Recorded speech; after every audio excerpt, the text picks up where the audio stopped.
mungkin pertanyaan saya kurang sopan. Saya masih single dan susah menahan nafsu saya. Saya takut zina, jadi kadang saya mengatasinya dengan mengeluarkan mani saya dengan sendiri atau onani. Bagaimana hukumnya?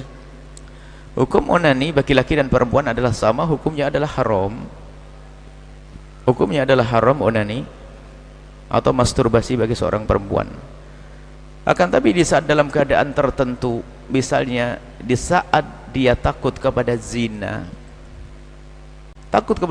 di hadapannya adalah lawan jenis yang dia terjerumus dalam zina, maka kasusnya berbeda. Kalau sudah dalam keadaan dia takut pada zina, maka hukum onani atau masturbasi menjadi diperkenankan tentunya dengan 3 syarat. Syarat yang pertama adalah karena takut terjerumus kepada maksiat yang gede namanya zina. Yang kedua adalah lakukanlah dengan cara dan di tempat yang tidak nyaman. Bukan di tempat kasur yang empuk kemudian bagus. Jadi yang penting dia menyelesaikan itu saja agar terhindar dari zina. Dia dapatnya zina, selesaikan di tempat yang tidak nyaman. Bukan di kasur yang empuk kemudian pakai full AC kemudian menikmati.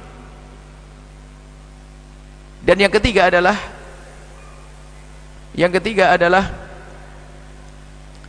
jangan dibarengi dengan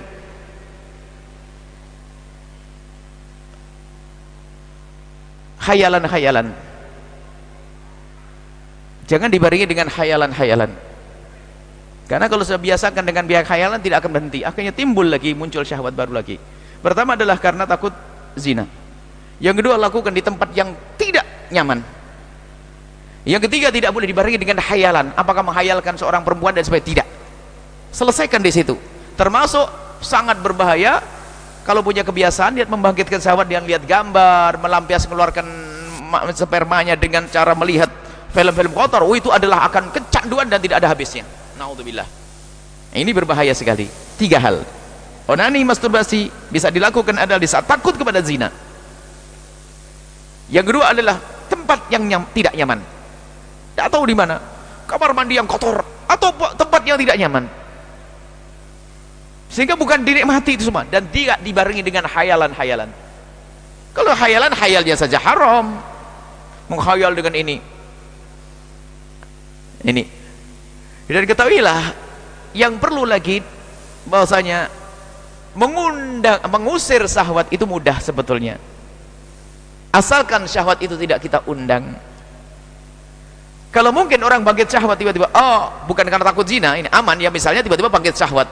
Orang normal wajar bangkit syahwat, suatu ketika tiba-tiba bangkit syahwat. Kalau syahwat yang tiba-tiba datang begitu mudahnya, kita ngambil air wudhu selesai. Di kamar syahwat di kamar bangkit, kita keluar sudah hilang.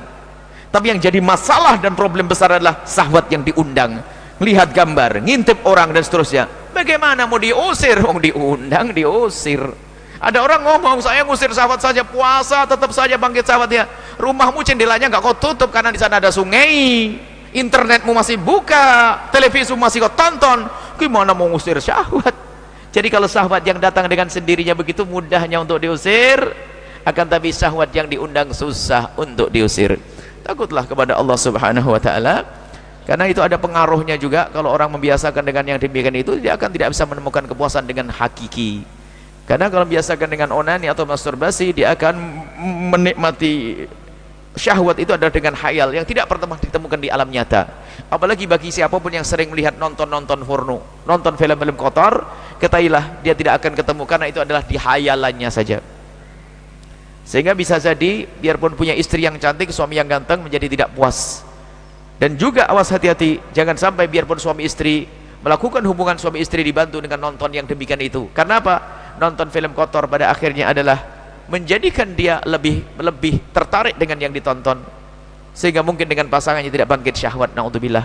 Itu besar pengaruhnya. Tapi kalau mata kita jaga, kita tidak pernah melihat yang haram, kita menjauhi yang demikian, lihat pasangan kita adalah pembangkit syahwat yang paling dahsyat.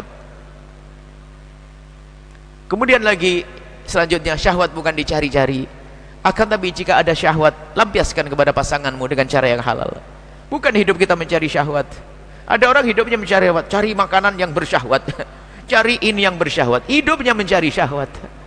Jika ada syahwat, lampiaskan dengan cara yang halal, selesai. Bukan hidup kita mencari-cari sehingga setiap malam harus nonton, mau hubungan suami istri nonton film kotor. Begitu. Innalillah. Kalau orang biasa dengan yang demikian itu, mulai biasa onani atau masturbasi, karena itu adalah praktis, karena dengan pasangan mungkin bermacam-macam, sehingga ada orang yang mohon maaf dengan pasangan tidak sampai kepada kepuasan karena pasangannya terlalu cepat dan sebagainya, sehingga ada seorang wanita berkata, aku lebih menikmati di saat aku dengan sendirinya.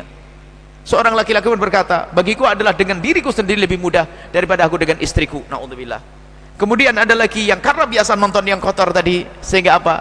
Dia tidak akan bisa bangkit syahwat kepada pasangannya kalau tidak menonton tontonan yang seperti itu. Maka hindarilah itu semuanya. Bukan akhlak yang mulia, itu adalah kehinaan. Dan semoga Allah mengampuni kita semuanya, dan Allah menjaga kita semuanya, dan Allah memberikan kepuasan kita adalah kepada keridhaan Allah, kepuasan kita pada yang halal. Wallahu a'lam bissawab.